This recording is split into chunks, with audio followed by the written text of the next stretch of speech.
তো আশা করছি সবাই খুব ভালো আছো। আমরা আজকে একটু নতুন ভিডিও নিয়ে এসেছি। আর ভিডিও শুরু করার আগে আমি সবাইকে একটু রিকোয়েস্ট করব যে আমাদের যে চ্যানেলে যে ভিডিওগুলো দেওয়া হচ্ছে সেগুলো একটু বারবার দেখো সবাই। দেখে তারপর যেগুলো যেখানে বুঝতে পারছো না সেগুলো হচ্ছে গিয়ে আমাদের যে একটা টেলিগ্রাম চ্যানেল আছে সেই টেলিগ্রাম চ্যানেলে দেখবে গ্রুপে ডেসক্রিপশনে লিংক দেওয়া আছে। সেখানে গিয়ে দেখো একটা ডিসকাশন গ্রুপ আছে, সেখানে যা কোশ্চেন মনে হচ্ছে যে প্রশ্ন এটাই বুঝতে পারছি না, ভিডিওর কত মিনিট কত সেকেন্ডে বোঝা যাচ্ছে না, সেই পার্টগুলো উল্লেখ করে আমাকে বলো যে আমাদের সবাই আছি আমরা, মোটামুটি আমরা দিয়ে দেবো।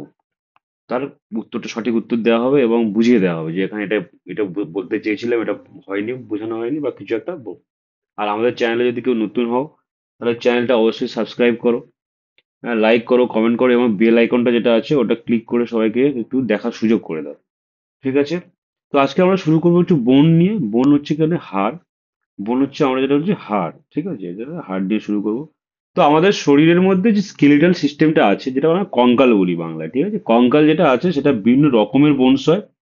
তো আমরা যদি শেপ ধরি মানে আকৃতি ধরি, আকৃতি অনুসারে বোনস গুলোকে বিভিন্ন রকমের ভাগ করা হয়েছে। একটা হচ্ছে সুচরাল বোন, দেখো এগুলো সুচার আছে, দুটো বোনের মাঝখানে করাতের মধ্যে যেমন দাঁত থাকে সেগুলো কিন্তু সুচারের মতো হয়ে আছে, এটা হচ্ছে সুচরাল বোনস। যেগুলো কোথায় থাকে, সুচর থাকে, সুচল দেখো, দুটো সুচারের মাঝখানে আছে, এটা বুঝতে পারবে, এই জায়গাটা দেখো, এটা সুচরাল বোন। ঠিক আছে? আর একটা কি হচ্ছে না, এটা হচ্ছে ইরেগুলার বোন, যেটা আমাদের ভার্টিব্রা গুলো আছে, যেটা আমাদের স্পাইনাল, যে স্পাইনটা আছে, যে স্পাইনের যে পরপর পরপর যেগুলো আছে সেগুলো হচ্ছে ভার্টিব্রা।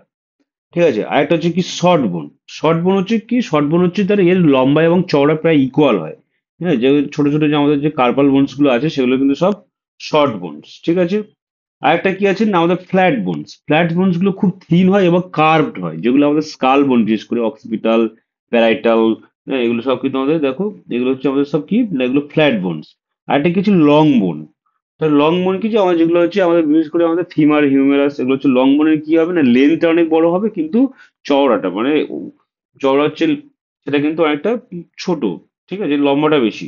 আর একটা সিসাময়েড বোন। সিসাময়েড বোন মানে কি, এটা একটা একটা গোলাকার বা just মানে একটা হচ্ছে রাউন্ড শেপ বোন হবে, কিন্তু এগুলো কোথায় ডেভেলপ করে, নর্মালি কার্টিলেজের নিচে এরা ডেভেলপ করে। আমাদের কোথায়, আমাদের হচ্ছে প্যাটেলা আছে, প্যাটেলা হচ্ছে সিসাময়েড বোন, হাঁটুর উপরে যে ছোট্ট একটা বলে না চাকতি, ওটা হচ্ছে কিন্তু আমাদের প্যাটেলা।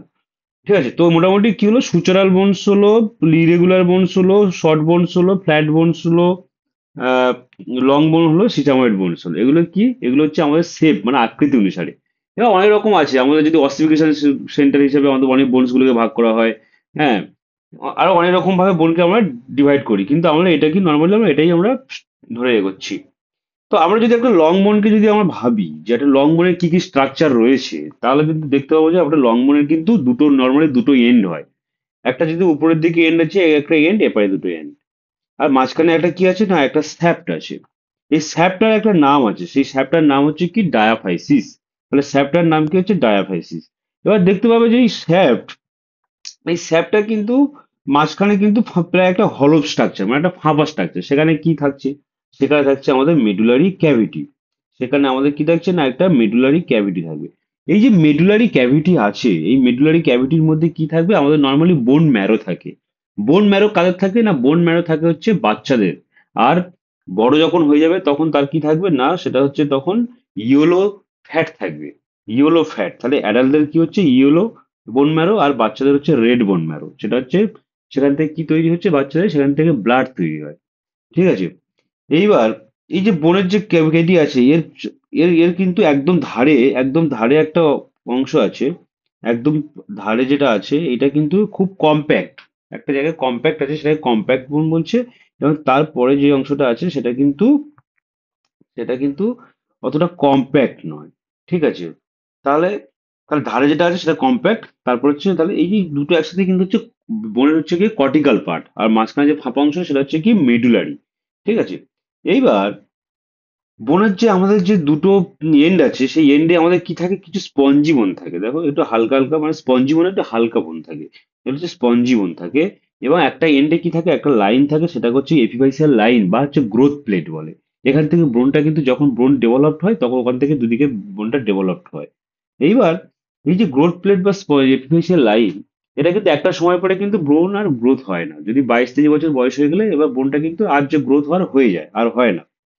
তাহলে ঠিক আছে, তাহলে এই যে একটা বোনের তাহলে কি দুটো এন্ড, একটা হচ্ছে প্রক্সিমাল এন্ড, একটা হচ্ছে গিয়ে ডিস্টাল এন্ড।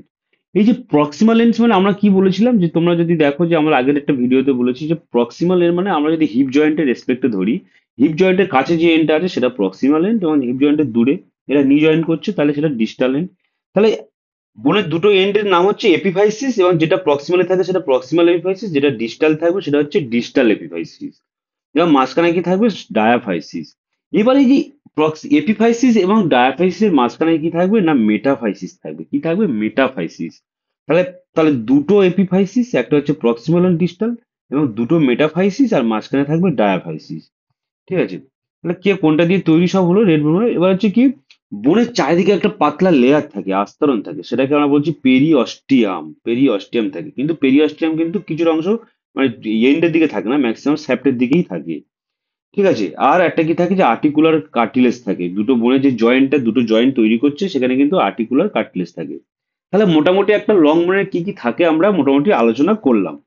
এবার আমরা পরবর্তী ভিডিওতে দেখবো যে লং বোন যে এই যে যে কাজ করবে, যে বোনগুলোতে অনেকগুলো সেলস থাকে, পরে আমরা আলোচনা করবো যে কি কি কম্পোজিশন মানে বোনের গঠন করেছে কারা, সেগুলো যখন আলোচনা করবো দেখবেন বিভিন্ন রকম সেলস থাকে, অর্গানিক যেগুলো স্ট্রাকচার এবং ইনঅর্গানিক স্ট্রাকচার থাকে, ক্যালসিয়াম, ফসফেট এগুলো থাকে, সেগুলো তার এবার ওরা যে ফাংশন করছে সেখান থেকে ওরা নিউট্রিয়েন্টটা কোথায় পাচ্ছে, কিভাবে পাচ্ছে। তো বোনের নিউট্রিশনটা নর্মালি আমাদের নিউট্রিয়েন্ট আর্টারি। নিউট্রিয়েন্ট আটাশ মানে প্রত্যেকটা লং বোনের একটা মাঝখানে ছোট্ট একটা হোল থাকে, একটা ছিদ্র থাকে, সেখান থেকে কি হচ্ছে না একটা আমাদের নিউট্রিয়েন্ট আটারি এন্টার করছে, মানে এখানে প্রবেশ করছে। এবার যে নিউট্রিয়েন্ট আটারিটা প্রবেশ করছে, নিউট্রিয়েন্ট আটারি এবারে তার সাথে ভেনও থাকবে, তাহলে কাজ কি যে আমাদের বডির যে বিভিন্ন নিউট্রিয়েন্টস গুলো দেবে, সাপ্লাই দেবে, এবং সেখান থেকে আবার নিয়ে চলে আসবে। সেরকম এটা হচ্ছে কি স্যাপ্টের জন্য। আবার এখান থেকে কি হচ্ছে না আমাদের এপিফাইসিয়াল আর্টারিয়াল ভেন আছে। ঠিক আছে, তাহলে মেটাফাইসাল আর্টারিও ভেন আছে, তাহলে ওখানে গিয়ে ব্রাঞ্চিং করে অ্যানাস্টোমোসিস করছে, এবং প্রত্যেকটা পুরো বোনটার কি হচ্ছে একটা বিভিন্ন নিউট্রিয়েন্ট যাচ্ছে, এবং তার যতগুলো সেলস গুলো কাজ করার পরে যে বর্জ্য পদার্থ গুলো আছে সেগুলো সব বার করে দিচ্ছে। ঠিক আছে, তাহলে এটা হলো। এবার হচ্ছে কি না বোনের কম্পোজিশন কি, বোনের কম্পোজিশন আমরা মানে কি আমরা একটা বোন কি দিয়ে তৈরি সেটা আমরা দেখবো, বোনের কম্পোজিশন। তাহলে আমরা কি বলছি, একটা বোন হচ্ছে অর্গানিক স্ট্রাকচার মানে সেলস থাকে, একটা হচ্ছে মিনারেলস থাকে মানে হচ্ছে inorganic structure. Organic structure cells গুলো কি আছে, নর্মালি অস্টিওব্লাস্ট, অস্টিওক্লাস্ট এবং অস্টিওসাইট থাকে, অস্টিওব্লাস্ট, অস্টিওক্লাস্ট এবং অস্টিওসাইট থাকে। আর ম্যাট্রিক্স থাকবে এবং কোলাজেন থাকবে, এখানে ম্যাক্সিমাম সময় কিন্তু টাইপ 1 কোলাজেন থাকবে, টাইপ 1 কোলাজেন থাকবে। আর মিনারেলস এর মধ্যে কি আছে না, ক্যালসিয়াম থাকবে, ফসফেট থাকবে, এবং বিভিন্ন রকম ট্রেস এলিমেন্ট কি কি আছে দেখো, ফ্লোরাইড, ক্লোরাইড, পটাশিয়াম, ম্যাগনেসিয়াম, হ্যাঁ ম্যাঙ্গানিজ, হ্যাঁ সোডিয়াম, হ্যাঁ এগুলো আমরা থাকছে। এবার যে এখানে যে বোনের যে ক্যালসিয়ামটা থাকে সেটা কি হাইড্রোক্সি অ্যাপেটাইট, হাইড্রোক্সি অ্যাপেটাইট থেকে ক্যালসিয়াম হাইড্রোক্সি অ্যাপেটাইট। ঠিক আছে, এবার তাহলে কি কি স্ট্রাকচার মোটামুটি থাকলে দেখা যাবে একটা বোন, তাহলে এরকম দেখো কি কি আছে। এবার বোনের যে বিভিন্ন রকম সেলস থাকে, ঠিক আছে, এবার সেলস থাকবে সেগুলো কি হচ্ছে অস্টিওসাইট, অস্টিওব্লাস্ট, অস্টিওজেনিক সেলস এবং অস্টিওক্লাস্ট। এবার এদের প্রত্যেকটা কি কি ফাংশন আছে সেটা আমরা আলোচনা করব। তার আগে আমি একটু আলোচনা করে নিই, সেটা কি হচ্ছে না, এই যে বোন ম্যারো যেটা আমরা বলছিলাম যে ইয়েলো ইয়েলো বোন ম্যারো আছে, এটা কিন্তু একটা ক্লিনিক্যালি একটা সিগনিফিকেন্ট আছে। ক্লিনিক্যালি সিগনিফিকেন্ট মানে এর হচ্ছে কিন্তু যদি কোনো লং বোন ফ্র্যাকচার হয়, যদি কোনো লং বোন ফ্র্যাকচার হয় মানে ভেঙে যায়, তখন কিন্তু দেখা যায় যে এই বোনটার যে ফ্যাট গুলো আছে সেই ফ্যাটটা কিন্তু আমাদের কি হচ্ছে আর্টারি দিয়ে চলে আসছে, এসে কি হচ্ছে না বড় আর্টারি দিয়ে কোথায় চলে যাবে, হার্টে চলে যাবে। হার্টে যখন গিয়ে সেই ফ্যাট গুলো পৌঁছাবে, তারপরে কি হার্ট পাম্প করছে গিয়ে আরো শরীরে অন্যান্য জায়গায় পৌঁছাবে। তাহলে ঠিক আছে, এই যে ভেন দিয়ে যাবে, আর্টারি না ভেন দিয়ে আসছে, নর্মালি ভেন দিয়ে আসবে। ধরো এখানে আমাদের একটা জায়গা ফ্র্যাকচার হয়ে গেছে, ঠিক আছে, তাহলে এখানে ফ্র্যাকচার হয়ে গেলে এখানে ব্লাড ভেসেলস থেকে কি হচ্ছে আমাদের ভেসেল ভেন দিয়ে কি হচ্ছে না আমাদের কি আসছে না ফ্যাট গুলো আসছে। ওই ফ্যাট গুলো কি হবে না আমাদের হার্টে যাবে, হার্টে গিয়ে এবার বিভিন্ন জায়গায় ব্লকেজ করে দেবে। যখন হার্টটা পাম্প করছে ওই ফ্যাট গুলো চলে যাবে কোথায় যাবে, চলে যেতে পারে আমাদের আমাদের লাং আছে, ফুসফুস, ফুসফুসে গিয়ে কি হবে ফুসফুসের ছোট ছোট ভেসেলস গুলোকে ব্লক করে দেবে। ধরো ধরো একটা এরকম ছোট ভেসেলস, তারপর ওখানে কি জমছে গিয়ে ওখানে সেই ফ্যাটটা, আমাদের ফ্যাটটা হচ্ছে জমে যাচ্ছে ওখানে গিয়ে, ওখানে গিয়ে একটা ফ্যাট জমছে। হুম, ওখানে গিয়ে এরকম ফ্যাটটা জমছে।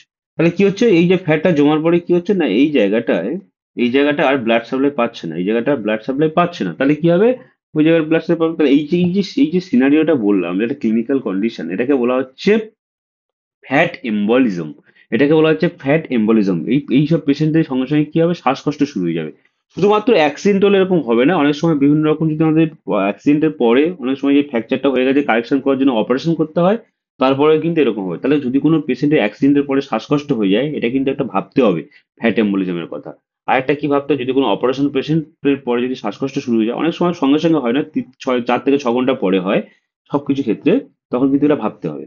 তাহলে কি হলো, ফ্যাট এম্বোলিজম হলো। এবারে আমরা বোনের কম্পোজিশন হলো, ঠিক আছে। তাহলে আমরা অ্যানাটমিক্যাল কি কি এখন কি কি পড়লাম, যে অ্যানাটমিক্যাল স্ট্রাকচার আমরা একটা লং বোনে কি কি থাকে পড়েছি, নিউট্রিয়েন্ট আর্টারি পড়েছি, বোন ম্যারো এবং ফ্যাট এম্বোলিজম আমরা পড়ে নিয়েছি। এবার হচ্ছে কি হচ্ছে কম্পোজিশন আমরা বললাম ইনঅর্গানিক ম্যাট্রিক্স, অর্গানিক হেলার কি আছে, ক্যালসিয়াম হাইড্রোক্সাইড মেন, আর টাইপ অন কোলাজেনটা হচ্ছে মেন, এটা আমরা পড়ে নিয়েছি। এবার প্রত্যেকটা যে আমরা যদি বলি যে বনে দিনে যে ক্যালসিয়ামের কি রোল আছে, প্যারাথাইরয়েড হরমোনের কি রোল আছে, ভিটামিন ডি3 কি রোল আছে, সেটা আমরা এখন একটু আলোচনা করব। তারপর প্রত্যেকটা সেলসের কি কি ফাংশন, সেটা আমরা আলোচনা করব। তার প্রথম হচ্ছে ক্যালসিয়াম, কি হচ্ছে না, ক্যালসিয়াম হচ্ছে কি একটা ক্রিস্টাল, সেটা হচ্ছে ক্যালসিয়াম হাইড্রোক্সি অ্যাপেটাইট, সেটা কি করছে না, বোনটাকে হার্ড করছে, মানে শক্ত করছে। তাহলে এটা কি, বোনটাকে হার্ড করছে, মানে এটা কি করছে, শক্ত করছে। এবার কি হচ্ছে না, আমাদের হচ্ছে যে ভিটামিন ডি3টা কি কাজ করছে না, এই যে ক্যালসিয়ামটা আমাদের যে বোনটাকে হার্ড করছে, ক্যালসিয়ামটা অ্যাবজর্পশনের জন্য আমাদের কিন্তু ভিটামিন ডি3 খুব দরকার। তাহলে absorption of calcium from food, তাহলে এই যে আমরা যে খাচ্ছি বিভিন্ন ক্যালসিয়াম খাচ্ছি, তো সেখান থেকে কিন্তু আমাদের যে ইন্টেস্টিন মানে গাট, মানে আমাদের সব পাকস্থলী যাচ্ছে, গিয়ে আমাদের ক্ষুদ্রান্ত ওখানে গিয়ে যে আমাদের অ্যাবজর্পশন গুলো হচ্ছে, সেখানে কিন্তু কে হেল্প করছে, আমাদের ভিটামিন ডি3, এবং এর কিডনিতেও অনেক ফাংশন আছে, সেটা একটা বড় একটা মেকানিজম আছে, সেটা আমাদের আলোচনা করার দরকারও নেই। এরপরে কি প্যারাথাইরয়েড হরমোন, এই প্যারাথাইরয়েড হরমোনটা কি করছে, যে একটা প্যারাথাইরয়েড গ্ল্যান্ডস আছে, আমাদের থাইরয়েড গ্ল্যান্ডস থাকে, তার চারিদিকে 4টে প্যারাথাইরয়েড গ্ল্যান্ডস থাকে। সেখানে কিন্তু এই যে বোন ফর্মিং হবে এবং বোন ডিস্ট্রয় হবে, এই যে তাহলে বোন ফর্মিং হচ্ছে এবং রিঅ্যাবজর্পশন হচ্ছে, যে এই যে যে এদের ব্যালেন্স করছে কি না, আমাদের প্যারাথাইরয়েড হরমোন। তাহলে যখন শরীরে আমাদের ক্যালসিয়াম লেভেল লো হচ্ছে, তখন কি হচ্ছে না, প্যারাথাইরয়েড গ্ল্যান্ডস থেকে কি হচ্ছে না, আমাদের প্যারাথাইরয়েড হরমোন নিঃসৃত হচ্ছে, মানে ক্ষরণ হচ্ছে। এবার কি করবে, যে বোন রিঅবজর্পশন করে দেবে, যে অস্টিওক্লাস্ট দিলে কি হয়, বোনটা ভেঙে যাবে, গিয়ে কি হচ্ছে, আমাদের শরীরে ক্যালসিয়াম বাড়িয়ে দেবে। তাহলে কি কাজ হচ্ছে, আমাদের যখন দেখা যাচ্ছে ব্লাডে ক্যালসিয়াম লেভেল কমে যাচ্ছে, সঙ্গে সঙ্গে প্যারাথাইরয়েড হরমোন বেরোচ্ছে। প্যারাথাইরয়েড হরমোন বেরোনোর সাথে সাথে কি করছে না, বোনটাকে ভাঙছে, বোনের যে ক্যালসিয়াম গুলো ছিল সেটা ব্লাডে চলে যাচ্ছে, গিয়ে ব্লাড লেভেল বাড়িয়ে দিচ্ছে। তাহলে বনে দিনে কি হচ্ছে না, একটা vitamin D3, calcium hydroxy appetite এবং প্যারাথাইরয়েড হরমোনের কিন্তু ভালোই রোল আছে, সেটা আমরা বুঝতে পারলাম। এরপর কি হচ্ছে, যে সেলস গুলো আছে, সেলস, তাহলে কি কি সেলস আছে, যে সেলস গুলো যেগুলো আছে সেগুলো হচ্ছে আমাদের বলেছে অস্টিওব্লাস্ট, অস্টিওক্লাস্ট এবং অস্টিওসাইট। অস্টিওব্লাস্ট হচ্ছে কি, বোনটাকে তৈরি করছে, বিল্ডার বলা হয়, এটাকে বোন বিল্ডার্স বলা হচ্ছে, এটা হচ্ছে blast. Blast B for builder. Osteoclast মানে বোনটাকে রিঅবজর্পশন করছে, মানে যেগুলো ওল্ড বোন আছে, পুরানো বোন, মানে ওর বয়স হয়ে গেছে, সেগুলোকে ভেঙে দিয়ে আবার নতুন বোন তৈরি করার জন্য করবে, সেটা হচ্ছে কে করছে না, অস্টিও হচ্ছে ক্লাস্ট, ঠিক আছে। এবার যে অস্টিওসাইট হচ্ছে কি, বোনের যে একটা নেটওয়ার্ক ধরে রেখেছে, যে একটা ম্যাট্রিক্স তৈরি করেছে, এর হচ্ছে কাজ হচ্ছে কি অস্টিওসাইট। আর একটা আমরা বলছিলাম যে অস্টিওজেনিক সেলস মানে হচ্ছে স্টেম সেল, সোজা কথা, এখান থেকে বিভিন্ন এই যে 3 রকম সেলস আছে, সেগুলো তৈরি হবে। তাহলে অস্টিওসাইট, অস্টিওব্লাস্ট, অস্টিওজেনিক সেলস এবং অস্টিওক্লাস্ট সম্পর্কে আমরা আলোচনা করলাম। এরপরে কি হচ্ছে না, এরপরে আমরা দেখবো যে বিভিন্ন রকম আমরা যে কমন ডিজিজ গুলো আছে, যেগুলো আমরা সচরাচর শুনে থাকি, সেগুলো একটু আমরা দেখবো এক লাইন করে, তারপরে কারণ এগুলো আমরা পরে ডিসকাস করবো। প্রথম হচ্ছে অস্টিওস্পোরোসিস, রিকেটস, অস্টিওমাইলাইটিস এবং হচ্ছে প্যাজেট ডিজিজ। তাহলে কি হচ্ছে, দেখো অস্টিওপোরোসিসে কি হচ্ছে, বোনটা দেখো ফ্র্যাজাইল হয়ে যাচ্ছে, মানে বোনটা ভঙ্গুর হয়ে যাচ্ছে। তাহলে অস্টিওপোরোসিস হতে পারে, অস্টিওম্যালেসিয়া হতে পারে। এই ডিজিজগুলো শুধু নাম মনে রাখো, পরে প্রত্যেকটা ডিজিজ আলোচনা করা হবে। অস্টিওপোরোসিস হচ্ছে কি হচ্ছে, বোনটা ফ্র্যাজাইল হয়ে যাচ্ছে, বোনটা ফ্র্যাজাইল হয়ে যাচ্ছে, তাহলে সহজে কি হয়, বোনটা ফ্র্যাকচার হয়ে যাবে, ঠিক আছে। এবার রিকেটস, রিকেটস হচ্ছে কি না, আমাদের ভিটামিন ডি3 ডেফিসিয়েন্সি হচ্ছে, ভিটামিন ডি3 ডেফিসিয়েন্সি হলে বোনের বিভিন্ন রকম চেঞ্জেস হয়, সেটা হচ্ছে বাচ্চাদের যখন হয় তখন সেটাকে রিকেটস বলছি, এবং বড়দের যদি হয় সেটাকে বলছি আমরা অস্টিওম্যালেসিয়া, ঠিক আছে। এবার অস্টিওমাইলাইটিস কি, মাইলাইটিস মানে আইটিস, আইটিস মানে ইনফ্ল্যামেশন, তাহলে অনেক সময় ইনফেকশনের জন্য ইনফ্লামেশন হতে পারে। তাহলে অস্টিওমাইলাইটিস হচ্ছে বোনে একটা ইনফেকশন হয়েছে, যার জন্য কি হচ্ছে, সেটা ব্যাকটেরিয়াল কজ হতে পারে, বিভিন্ন রকম কজ হতে পারে। তাহলে কোথেকে গেলো, আমাদের ব্লাড স্ট্রিম বা বিভিন্ন জায়গাতে ইনজুরি হয়েছে, সেখান থেকে যে আমাদের অর্গানিজম গুলো কোথায় যাচ্ছে, বনে যাচ্ছে, গিয়ে কি বোনটাকে ইনফেক্টেড করে দিচ্ছে, ইনফ্লামেশন হচ্ছে, ওই জন্য আমরা কি বলছি আইটিস। তাহলে অস্টিওমাইলাইটিস হচ্ছে শুধু অস্টিও নয়, অস্টিওর সাথে কি হচ্ছে, আমাদের মাসেলসও আছে, সেটাকে অস্টিওমাইলাইটিস বলছে। তাহলে প্যাজেট ডিজিজটা কি, প্যাজেট ডিজিজ একটা জেনেটিক ডিজিজ, যেটা আমরা পরে একটু আলোচনা করব। তাহলে ডিজিজ গুলো মোটামুটি আমরা পরে আলোচনা করবো। তাহলে এই ভিডিওটা থেকে আমরা মোটামুটি একটা বেসিক্স আইডিয়া নিলাম, কি সম্পর্কে না, একটা বোন সম্পর্কে। তাহলে আমরা কত রকমের বোনস হয়, কি হিসাবে ভাগ করেছি না, আমাদের শেপ হিসাবে ভাগ করেছি, ঠিক আছে। তাহলে এক একটা করে এক্সাম্পল দিয়েছি, এবং একটা লং বোন কিভাবে কাজ করছে, তার কটা এন্ড আছে, কি কি পার্টস আছে, সেগুলো আলোচনা করেছি, একটা খুব ব্রিফ এবং তার নিউট্রিয়েন্ট ডাটাটি কি করছে এবং তার গ্রোথ প্লেট কি করছে, ফ্যাট এম্বলিজম কি হলো, আর বিভিন্ন কম্পোজিশন, তার সেলস কি কি আছে, তার ইনঅর্গানিক এবং অর্গানিক মানে কম্পোনেন্ট যেগুলো আছে বোনের মধ্যে, এবং কিছু ডিজিজ নিয়ে আমরা আলোচনা করলাম। তো আশা করছি এই ভিডিও থেকে একটা কি হচ্ছে না, একটা ব্রিফ আইডিয়া হচ্ছে। আমরা কিন্তু এগুলো পরে একটা ডিটেলস আলোচনা করবো, কারণ এগুলো ডিটেলস মানে বিভিন্ন ডিজিজ সম্পর্কে আলোচনা করবো। এবার ডিজিজ আলোচনা করতে গেলে আমাদের কিন্তু এই ব্রিফ আইডিয়াগুলো, আমাদের যে ব্রিফ আইডিয়াগুলো খুব দরকার, নাহলে হঠাৎ করে ডিজিজগুলো মনে হচ্ছে কোথা থেকে চলে এসেছে, এটা হতে পারে। এই জন্য করে একটা ধারণা দেওয়ার জন্য আমরা একটা বোনের একটা ওভারভিউ, আমরা একটা ব্রিফ আলোচনা করলাম। এই ভিডিওটি যদি ভালো লেগে থাকে অবশ্যই আমাদের চ্যানেলটাকে সাবস্ক্রাইব করো, লাইক করো এবং কমেন্ট করে জানাও কোন পার্টটা কি অসুবিধা হচ্ছে, বোঝা যাচ্ছে না। আমরা সবসময় উত্তর দেওয়ার জন্য বসে আছি। এবং আবারও বলছি, একটু শেয়ার করো যাতে ভিডিওটা সবাই দেখতে পায়, নিজেদের বন্ধুদের গ্রুপ বা বিভিন্ন জায়গায় শেয়ার করো। তো সবাইকে ধন্যবাদ এই ভিডিওটা দেখার জন্য।